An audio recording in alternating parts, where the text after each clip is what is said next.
Mathur sir competition classes में आज आपके लिए टाइम एंड वर्क, समय और कार्य, इस चैप्टर को लेकर आए हैं। जैसा कि आप सबको ही जानते हैं, ये चैप्टर बहुत ही इंपॉर्टेंट है। हर एक बार एग्जाम में एक या दो क्वेश्चंस तो रहना ही है, इसीलिए एक एक चीजों को बहुत अच्छा से समझेंगे। सबसे पहले यहां पर देख रहे हैं टाइम। टाइम क्या है? डेज में भी हो सकता है और आवर्स में भी हो सकता है, मतलब दिन में भी और घंटे में भी हो सकता है। टाइम एंड वर्क, जैसा कि आप देख रहे हैं, समय और कार्य। वर्क काम बोलो या कार्य बोलो, हिंदी में कुछ भी बोला जा सकता है, बट ये पूरा चैप्टर ना इफिशियंसी के ऊपर है। आप बोलेंगे सर इफिशियंसी, अगर आप टाइम एंड वर्क बहुत बढ़िया से करना चाहते हैं तो एक वर्ड है इफिशियंसी, कार्य क्षमता। अलग अलग लोगों का अलग अलग इफिशियंसी होता है, कार्य क्षमता होता है। कोई एक काम को 10 दिन में कर सकता है तो वही काम को कोई 8 दिन में भी कर सकता है, कोई 12 दिन में भी कर सकता है। तो ये क्या हुआ?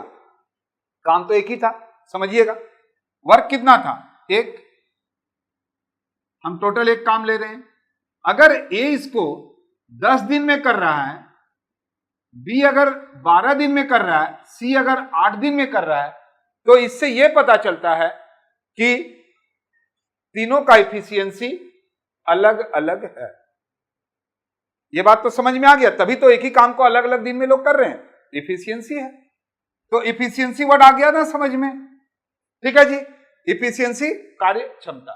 तो देखेंगे, अगर हम बोलेंगे कि मिस्टर ए एक काम को 10 दिन में करता है, कोई काम को आप 10 दिन में करते हैं, एक काम को 10 दिन में करते हैं, तो एक दिन में कितना करेंगे? पूरा हो जाएगा क्या? नहीं होगा ना।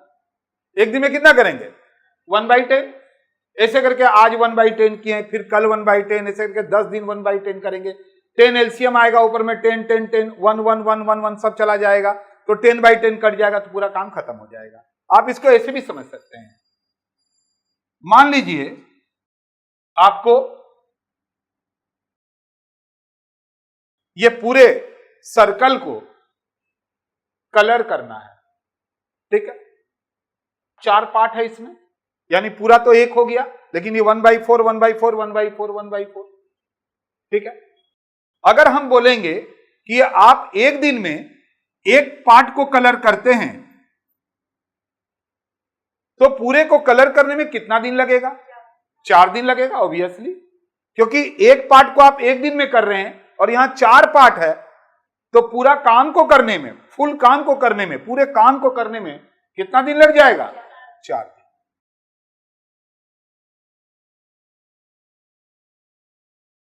ठीक है?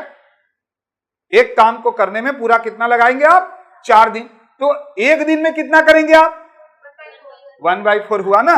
इसीलिए अगर हम बोलेंगे एक दिन में कितना करेंगे, तो एक दिन में 1 डेज में हम लोग करेंगे 1/4, फिर 1/4 1/4 1/4 1/4, 4 1/4 जुटेगा, पूरा काम हो जाएगा। तो हम लोगों ने क्या देखा, अब ये भी समझ गए हम लोग। इससे यह पता चला कि यहां पर टाइम एंड वर्क जस्ट एक दूसरे का क्या होता है? अपोजिट होता है। यहां पर कुछ नहीं है तो 1 है ना, अपोजिट नहीं हो गया 4/1, अपोजिट हो गया 1/4। यानी हमेशा याद रखेंगे जी, time and work just opposite होता है और सभी के एफिशिएंसी अलग अलग होते हैं। इसका मतलब ये, हम अगर कोई भी सवाल बनाएंगे तो हम सबसे पहले एफिशिएंसी निकालेंगे और टोटल काम निकालेंगे। टोटल काम कितना, अलग अलग लोगों का एफिशिएंसी कितना, फिर देखेंगे कितना आसान हो जाएगा। अब आइए, क्योंकि इसमें बहुत ज्यादा कुछ करना नहीं होता है, वेरी वेरी इंपॉर्टेंट हमने लिखा है टाइम यानी डेज। अगर कोई काम को, अगर बोल दिया ए किसी काम को 10 दिन में करता है, बी किसी काम को 12 दिन में करता है, समझेंगे यही दो ही पहले लेते हैं, सी भी आ सकता है, डी भी आ सकता है, वो भी आ सकता है। तो मान लीजिए ए किसी काम को 10 दिन में करता है, बी 12 दिन में करता है, अगर दोनों मिलकर उस काम को कितना दिन में करेंगे?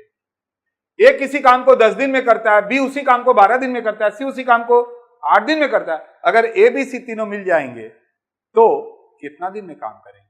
ठीक है ना। आप बोलेंगे सर इसमें तो छोड़ने वाला भी होता है, एक लोग छोड़ के चला गया, फिर उसके बदले में दूसरा आ गया, सारी चीज बताएंगे, स्टेप बाय स्टेप बताएंगे, जितना भी टाइप है एक भी छोड़ेंगे नहीं। ठीक है, तो देखेंगे, इसीलिए हमने यहां पर बोला टाइम, तो टाइम इज इक्वल टू होता है work divided by efficiency. Work का मतलब टोटल वर्क निकाल लेंगे और सभी का इफिशियंसी निकाल लेंगे तो अपने आप पता चल जाएगा। मान लीजिए अगर टोटल वर्क 60 है, वर्क टोटल वर्क, जैसे यहां 4 वर्क है, 4 दिन का वर्क है, देख रहे हैं 4, तो टोटल वर्क 4 है, तो मान लीजिए टोटल वर्क 60 हो गया, ठीक है। और इफिशियंसी हम लोग निकाल लेंगे एबीसी का। अगर मान लीजिए सभी का एबीसी का इफिशियंसी अगर 10 हो गया तो तीनों को ही अगर मिल जाएगा या दोनों को ही मिल जाएगा तो इस काम को कितने दिन में कर देगा? 6 दिन में। तो अगर मान लीजिए आप टोटल वर्क निकालने सीख गए और इफिशियंसी निकालने सीख गए तो ये चैप्टर में कुछ बचता है क्या? कुछ भी नहीं बचता है। अब जरा देखो, आप बोलेंगे सर ये कहां से आया?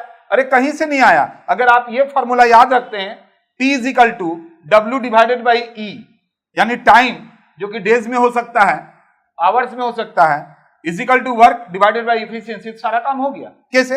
अब देखिए इफिशियंसी यहां आ गया तो टाइम नीचे चला गया। ये तो हम लोग करते ही है ना, नहीं करते हैं क्या? करते हैं। अब देखो अब क्या होगा तीसरा, आप बोलेंगे सर ये कैसे हुआ? ये वर्क है, ये इधर आ जाएगा तो इनटू में हो जाएगा, तो क्या हुआ? Time into efficiency is equal to क्या हो गया? वर्क। यानी एक फार्मूला से ये क्या बन गया? सारा बन गया। तो जहां जरूरत पड़ेगा डेज निकालने का ये निकालेंगे, इफिशियंसी बोलेगा तो ये निकालेंगे, वर्क बोलेगा तो ये निकालेंगे। एक ही फार्मूला से तीनों काम हो गया, कहां कुछ करना है। ओके, तो देखो अब आप बोलेंगे सर इसमें टाइप कितने होते हैं? तो हम आपको बता दें इसमें बहुत सारे टाइप होते हैं, ठीक है। तो क्यों बेकार में हम पहले यहां टाइप लिखें, टाइप 1, टाइप 2, टाइप 3 पहले जो हम बताएंगे, इससे अच्छा है कि टाइप एक साथ लिख लो, है कि नहीं। एक टाइप पहला करवा देते हैं, फिर दूसरा करवा देते हैं, फिर तीसरा करवाते हैं, चौथा करवा देते हैं, करते करते खत्म हो जाएगा सारा टाइप, ठीक है ना। सभी से पहले एक ठो सवाल करवा देते हैं, फिर जो सवाल रहेगा उसको बना लिया जाएगा, तो यही ठीक रहेगा।